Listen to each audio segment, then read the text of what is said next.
Hello, you're listening to an interview with Ascension's Josh Rudegeair from episode 22 of the Catholic Vote Radio Hour. Like and subscribe to the Catholic Vote Radio Hour on YouTube, iTunes, and Google Play, and follow us at Catholic Vote on Facebook and Twitter. I'm your host, Stephen Harriott. And now I'm joined by Josh Rudegeair. He's the inbound marketing manager at Ascension, formerly Ascension Press. Ascension puts out a lot of books, and they also have a lot of programming for people interested in the Catholic faith.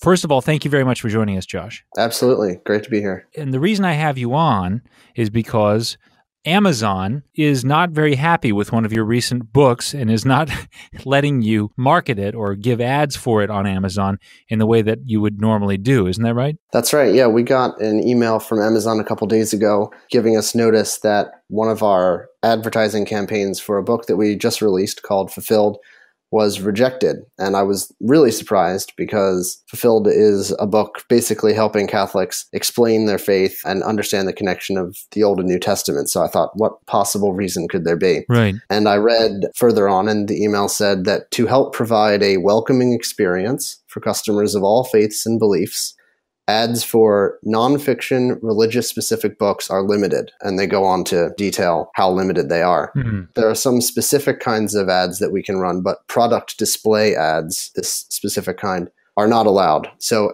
any NonFiction religious-specific book, they say.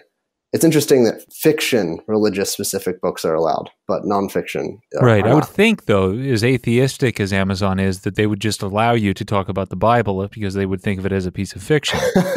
Yeah, that's interesting. And so this isn't the first time that we've had a book rejected by Amazon. The first time was when we were trying to advertise a book called Inside Islam, which is written by a convert from Islam to Catholicism. And I guess I could see how that would be considered by Amazon to be a little more controversial. It's Right. not a controversial book. It's actually a great book. And despite their censorship of the ads of that book, we actually got it to number 6 on the bestsellers for Islam as a category over the summer. Wow. Number 6. Yeah, the Quran is number 4 for some reference. Oh, wow. So you almost beat Muhammad.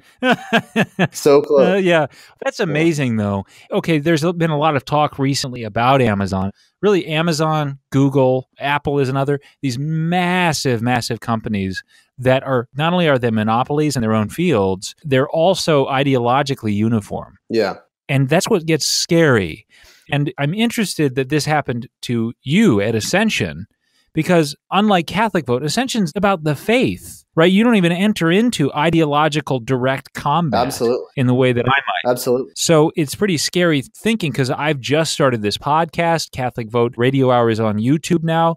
How much do you think I can expect to see this kind of quashing from these giants when even a person who wants to talk about the Bible or an ex-Muslim who just wants to talk about his faith is seeing his work get stifled on that platform on Amazon? Isn't that right? Yeah, it's really unfortunate because when I was speaking to an Amazon representative earlier this year, before this happened, he told me that the product display ads are designed to raise awareness about the product, which is why I wanted to use it to promote Fulfilled because it's a new book.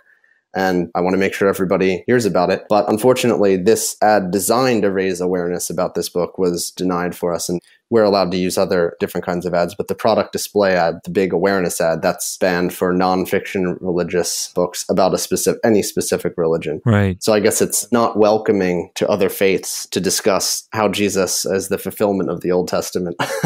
Right. It's pretty funny. I wonder if they would do, and frankly, I doubt they would do the same with the religion of communism or with perhaps the religion of Islam. Right. But it would be interesting if we could compare and contrast Amazon's relationship with other publishing houses and other material. And I'm specifically thinking of, as I said, Islam or the religion of communism, which Whitaker Chambers insisted was a religion.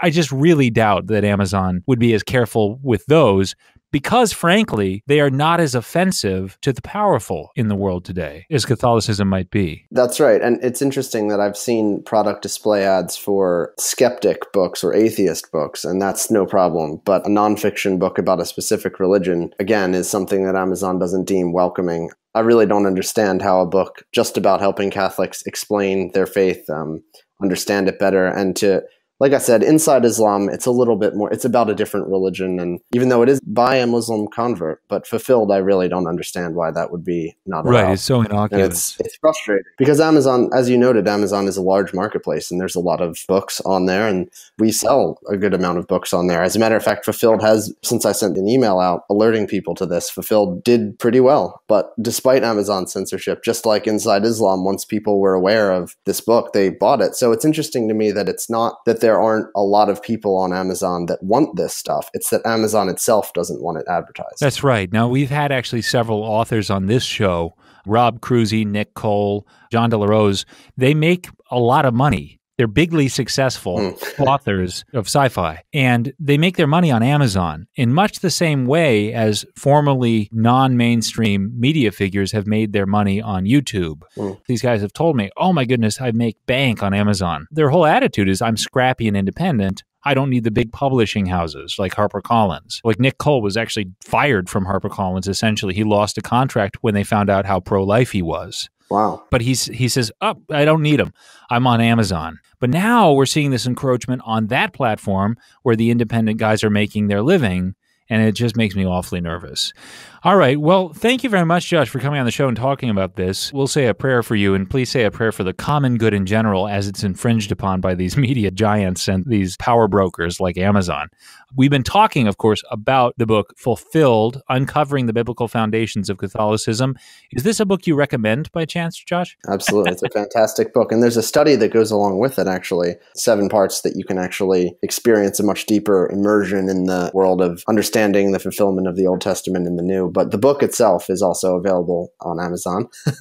They can't take it down. Right. And, of course, on my website, ascensionpress.com. All right. Well, thank you again, Josh, and I look forward to having you on again soon. Thank you so much. Well, thanks for listening to this interview from episode 22 of the Catholic Vote Radio Hour. Again, you can like and subscribe to the Catholic Vote Radio Hour on YouTube, iTunes, and Google Play, and don't miss the rest of this episode coming out Friday. I'm your host, Stephen Harriet. On